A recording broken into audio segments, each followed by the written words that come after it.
Section 1. Constructive Beekeeping. Commercial beekeeping has for its object the production of the maximum quantity of well-ripened honey at a minimum of cost. Swarming adds greatly to the cost of producing honey. Most methods of swarm prevention have in them the element of destructiveness. Ventilating, removing the queen, shaking the bees, removing the brood, exchanging brood bodies, loosening the cover, all destroying something that the bees have done, or adding to the work to be done in the hive. Let me state here that you are not going to be told that absolute swarm prevention is a possibility, nor will you be told that honey can be produced by absent treatment. What you will get from a good understanding of the following pages is that the beekeeper who takes advantage of the laws relating to condensation of vapor and follows where the bees have been leading will have advanced one step nearer the swarmless bee.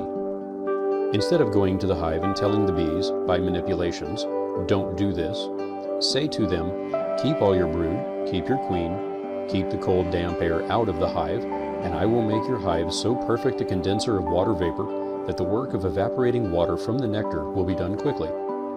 We will bring teamwork into play and each get the benefit of every advantage gained. Constructive beekeeping helps by getting the honey ripened quickly each night and stored out of the way of the queen. The hive will be maintained in such a condition that the bees will have the greatest amount of comfort in relation to the results produced. Efficiency. Familiarity with the bees makes a person wonder where the mule got his reputation for stubbornness. We must, when we work with bees, follow where they lead if we want satisfactory results. They generally know what they want and fight to do it in their own way. The bee is an economical fellow. Efficiency is his last name. For ages before our time, he has been working at the same task that he has brought to such perfection. The bees that have excited the amazement and wonder of the world as builders of geometric comb, with all its economy and strength, the bees that make from the nectar of the flowers the honey, that is the superlative of all things sweet and good, have not stopped with these two achievements, but have maintained a marvel within their home which, when understood, will amaze us more than ever. The bees collect propolis, despised by the beekeeper, and with infinite work and knowledge of the laws of condensation, moisture, have varnished the inside, sealed all openings that would give upper ventilation, making out of their home a perfect condenser for the water vapor that has filled the hive air by evaporation from the nectar. This moisture they collect from the inside surface of the hive works right with their idea of economy, saving the carrying of water from the stream or spring. Cooperation. One great discovery in beekeeping was the bee space. When this space was within the limits that conformed to what instinct told them was best, peace between the beekeeper and his bees was established along this line. A similar misunderstanding is on at the present time about the best way to get rid of the moisture in the hive. The bees, from the habits and customs carried down for ages, contending that condensation is the system best adapted to their mode of life, while the beekeeper is trying to force them to use the ventilating system. I think that the beekeeper, being a most sensible person, will see the error of his way and eventually follow where the bee leads. The bees but show their contempt for ventilation when it is at its best. Urge. Swarming is the breaking into two of a populous colony of bees for the reproduction of the colony. Other swarming need not be considered here. The confusion of conceptions which arise in the mind when the term swarm prevention is mentioned has to a great extent been a hindrance to logical reasoning on this subject. At mention of the word swarm, there is conjured up from the background of our minds the exciting and spectacular scenes we have seen enacted around the apiary. What we want to prevent not the birth, but the conception. We must go even prior to this and prevent the primal urge. To avoid confusion and give reason and logic an opportunity to work, unhampered by visions conjured up at the mention of the word swarm, the word urge will be used here to refer to the initial starting point of the swarming impulse. The urge is the direct result of actual or apparent failure of the queen. With the exception of a young queen in the hive, all other methods of urge prevention have to do with room for the queen to lay. Give the queen plenty of room to lay and swarms are reduced. Give the colony plenty of ventilation and you have fewer swarms. Young queen and shade in the afternoons reduce swarming. Room, ventilation, shade in the afternoon, and young queen have given the best results so far obtained. Conditions. What has puzzled the beekeeper is that results obtained by the same treatment year after year have not been the same, nor have the same results been obtained by similar treatments in different localities. Bees always respond to similar treatment under like conditions by giving uniform results. The beekeeper's trouble is that he makes his treatments uniform, but not his conditions. Conditions include all of the following things. 1. Temperature. 2. Direction and velocity of the wind.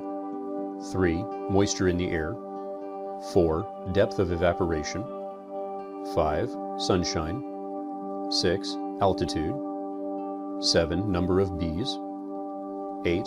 Fertility and vigor of the queen. 9. Number of worker cells in the hive. 10. Size of the entrance. 11. Construction of hive. 12. Fit of hive parts and cover. 13. Radiating surfaces on inside walls of the hive. 14. Number of honey and pollen producing plants. 15. The amount of water in the nectar. To show how much harder bees would have to fan at the entrance to ripen honey in some localities than in others, if they ripen it all together by ventilation, the depth of evaporation in inches, taken from a map of the Weather Bureau, is here now given. 25 inches, Ontario, Canada. 35 inches, Massachusetts. 30 inches, Ohio, northern part. 50 inches, Illinois, southern part. 50 inches, Texas, central part. 60 to 100 inches, Colorado, New Mexico, Arizona, and most of California. From this will readily be seen the different conditions under which the bees do their work in different localities due to only one of the conditions previously mentioned. It is apparent that similar treatments, as regards ventilation, cannot give uniform results in all of these places. To make the treatments as near uniform as possible and get like results under these different atmospheric conditions, we must follow the way of the bees and make the hive a condenser instead of a ventilator. Room. To look at the question of room and apply constructive treatment is our aim. If the hive room is large, good results do not always follow. So much thought has been put into the experiments carried out with different sizes of hives that the majority of beekeepers have settled on a standard size, which is best under most conditions. Some advocate one a little larger, some a little smaller, but neither deviate much from the recognized standard. So we must conclude that the bees and their keepers do not disagree greatly on the size of the hive. During the urge period, the attention of the beekeeper has mostly been given to brood rearing. To get best results, he must have the hive filled with bees at the beginning of the honey flow. He knows that swarming results when the hive is full of brood, nectar, honey, and bees, so he increases the size of the hive. As the lack of room is not the result of one condition, but of many, the added room may be more than the bees can heat. Our aim then must be to determine that nice balance between too much and too little room, ventilation, and shade.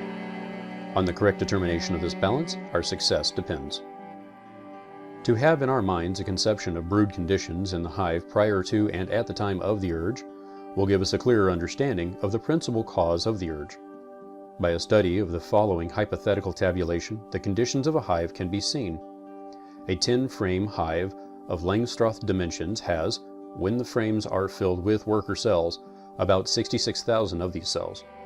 Deduct 12,000 for the ones occupied by pollen and capped honey, and there is left 54,000 cells for brood and nectar.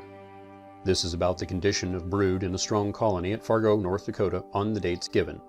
On July 23rd, there would be in this colony 25,000 bees under 10 days old and 44,440 bees over 10 days old. April 1st, 100 eggs. April 2nd, 100 eggs. April 3rd, 110 eggs. April 4th, 110 eggs. April 5th, 115 eggs. April 6th, 115 eggs. April 7th, 120 eggs. April 8th, 120 eggs. April 9th, 120 eggs. April 10th, 140 eggs. April 11th, 140 eggs. April 12th, 140 eggs. April 13th, 180 eggs. April 14th, 180 eggs. April 15th, 200 eggs. April 16th, 200 eggs. April 17th, 210 eggs. April 18th, 215 eggs. April 19th, 220 eggs. April 20th, 240 eggs. April 21st, 300 eggs, 3,375 brood. April 22nd, 300 eggs, 3,575 brood. April 23rd, 400 eggs, 3,875 brood. April 24th, 500 eggs, 4,265 brood. April 25th, 550 eggs, 4,705 brood. April 26th, 650 eggs, 5,240 brood. April 28th, 700 eggs, 5,825 brood. April 28th, 800 eggs, 6,505 brood. April 29th, 900 eggs, 7,285 brood. April 30th, 1,000 eggs, 8,165 brood. May 1st, 1,100 eggs, 9,125 brood. May 2nd, 1,200 eggs, 10,185 brood. May 3rd, 12,000 eggs, 11,245 brood. May 4th, 1,300 eggs, 12,365 brood. May 5th, 1,400 eggs, 13,585 brood. May 6th, 1,400 eggs, 14,785 brood. May 7th, 1,500 eggs, 16,085 brood.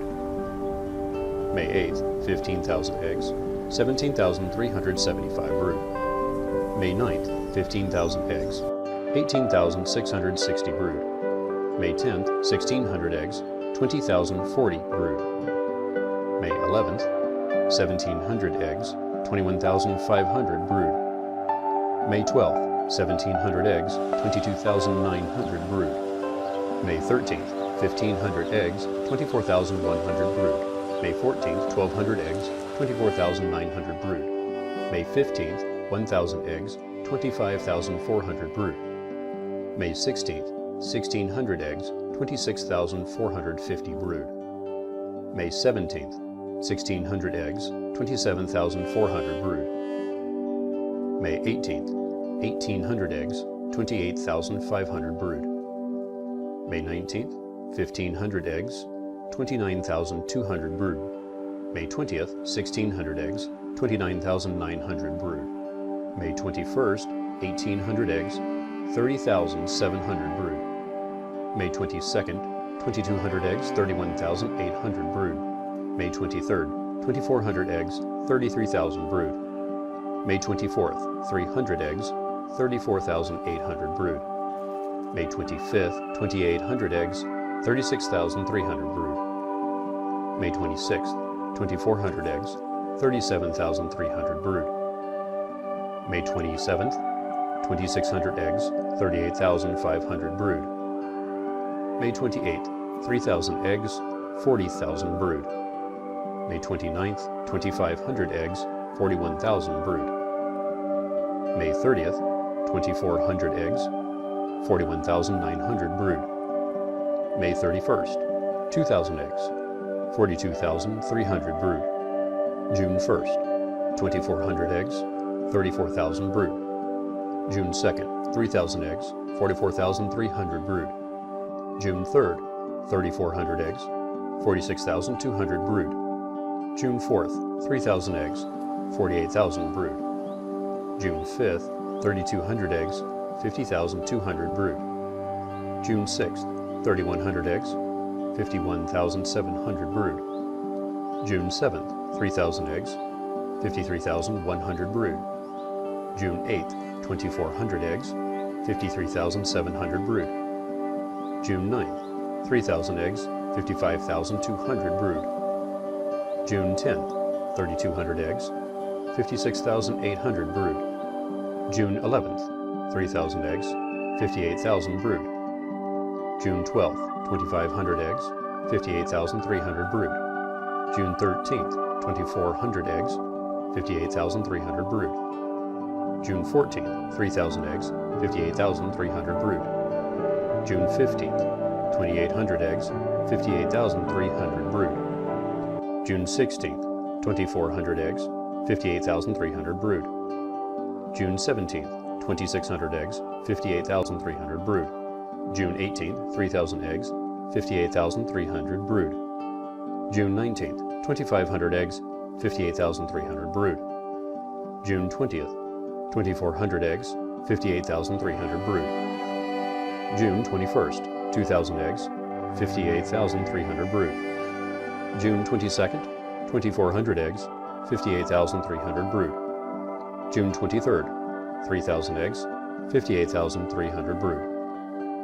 It can be readily seen that when the hive is filled with brood honey and pollen, when sunshine and flowers are tempting the bees to work almost to madness, the honey coming in deposited in cells and interfering with the laying of the queen, their system of housekeeping is disorganized. Their instinct tells them now is the time to get things in shape for swarming. Another condition of hive that gives like results is when the cells are filled with nectar and the conditions of atmosphere and hive such that little or no evaporation takes place. End of section 1.